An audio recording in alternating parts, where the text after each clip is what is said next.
Hey guys, what's going on? It's me, Paterson here with another video, and today I'm going to be showing you 5 ways that you can overcome creative block. This video is brought to you by FreshBooks. I'm very tired today and I haven't been able to really come up with a video concept that I can put a lot of B-roll into it and make it interactive, but the actual things that I'm going to be telling you in this video is going to change the way that you perceive creative block and how you can overcome it. So stick to the very end and you will get something out of it, and if not, I'll give you your money back.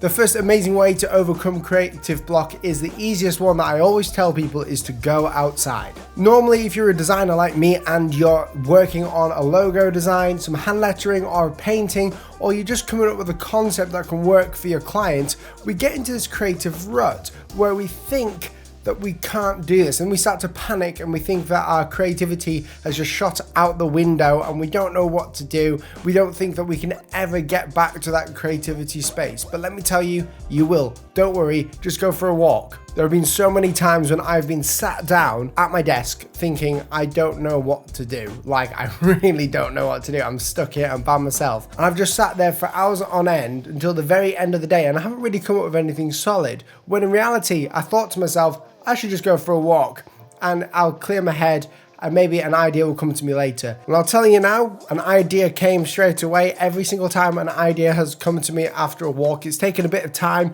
but I went for a walk, cleared my head, went into a new environment, and I got a new idea. Creative block was still there, but I got the idea that I was looking for because my brain was being stimulated in other ways. So before you try anything else when you have creative block and you're in the same position as me, or whether you're just trying to come up with a new idea for like a book that you're writing or something else, go for a walk and see what happens. You'll be amazed. The second way of overcoming creative block is by scribbling. If you're a designer or someone who creates visual art, then you'll probably have a little notebook or sketchbook where you sketch a bunch of random ideas in and it looks terrible. If you don't, then that could be a problem, that you don't have a sketchbook. Because I've found that when I'm coming up with new ideas and stuff, I just need to get all the rubbish inside of my head onto paper to let more things into my head. Sounds very strange, but basically I have this little sketchbook right here and I've got a bunch of scribbles in here. And this is just where I put all my stuff that I don't use really. I come up with ideas in here. This sketchbook is quite old actually because I've been using my iPad, but I basically just get all those ideas out. The key thing is to not be pressured to create something good at the start. So you just start scribbling anything. It could be literally just a little scribble of a word, seeing how it works, and then layering it on top. And you'll see that ideas will come your way and you'll see what you need to do. It's a journey. And the biggest enabler of creative block is thinking, and the mindset of it has to be perfect when you're writing it or when you're drawing it or when you first create it. Our brains like instant gratification. It releases dopamine when we get instantly gratified. But we need to train ourselves to be gratified through the journey and to love the process instead of just the end product. So if you're coming up with a logo or some hand lettering or anything else and you're struggling for an idea, then just scribble on a piece of paper. No one else is going to see that. No one else has to see that. It's for your eyes only, and it's a way to train your brain into creating something amazing. The third way to overcome creative block is take up a new hobby. Now, if you're someone like me, and I keep saying this a lot, but if you're someone like me who does design and graphic design, hand lettering, branding, all that sort of stuff, then we sort of have started this as a hobby. I don't know about you, if you start design, then it's probably a hobby of yours when you're lettering or something, and then it becomes your job because you're getting paid to do it for different clients and different companies and whatever. But the problem with doing that is that we spend all our time doing that. So there's no other stimulated parts of our brains that could give us new ideas. For me, I'm quite lucky as I know how to play guitar and I find it very fun to play it, and you can see it right behind me there. I just literally pick it up when I'm working just to get my brain back in gear and to focus on something different. When you focus your mind on something different and you come back to it, it's kind of like restarting that engine where you get all the fuel in the tank going into the engine at one really quick speed, and it can come up with an idea and gain momentum. Stimulating my brain with music and playing the guitar and actually having something to do with my hands and come up with different concepts in an audible way, not just a visual way, helps me a lot when it comes to the visuals or the audibles or anything like that. You know, it's a very strange tactic, but it can work. The fourth way to overcome creative block, and this is a very good one, I've spoken about it before, is to work somewhere different. All of my videos are based in this office, and that will be changing soon because the office is changing and I'm going to be making it look better, and I'm going to be going out with the camera every now and then. The problem with this, it kind of seems old and fatigued and just not in fashion anymore to me. I like things changing all the time. I'm the kind of person that loves Facebook changes and doesn't hate them when they happen, even at the detriment of my experience online. I love new things, and when you work in a new area, I believe it stimulates your brain again to create something great. Every week I'll spend 2 mornings of my working day in a hotel in my hometown that I live in, because 1, it's got a great environment, 2, there's people around me and it stops me feeling isolated, which happens a lot if you're working for yourself and by yourself.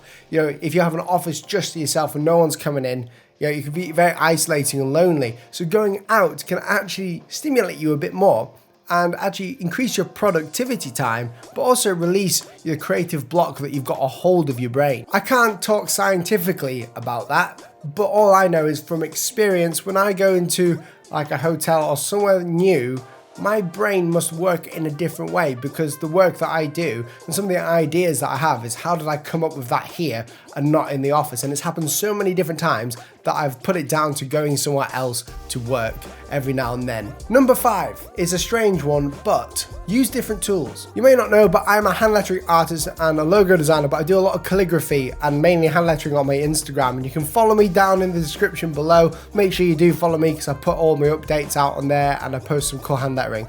But something that I realized when I started early in my calligraphy journey, when I was using dip pens and other sort of utensils, is that you can literally use anything for calligraphy, and sometimes that can spark something really creative. When you're busy using the same tools, so the same dip pen, the same pencil, the same paper, the same parallel pilot pen for your Gothic lettering, it can really put you in a creative rut. So when you pick up a new tool, such as a credit card to do Gothic lettering, which I've seen before, or a broom to do Gothic lettering, or even a rake to do Gothic lettering, or any sort of lettering like I did in Iceland with Stefan, Ian and Simon, it really releases your brain into forcing you to come up with new ideas as to how to do it. And from there, it can stimulate your brain into creating something really cool. And that is the creative process. When our brains become familiar with something, I think we like to follow a routine and we get a bit uneasy. And then when we don't break away from that routine, we get put into this thing called creative block. So make sure you're going out and using different tools. Guys, thank you so much for watching this video. I just wanted to give a huge shout out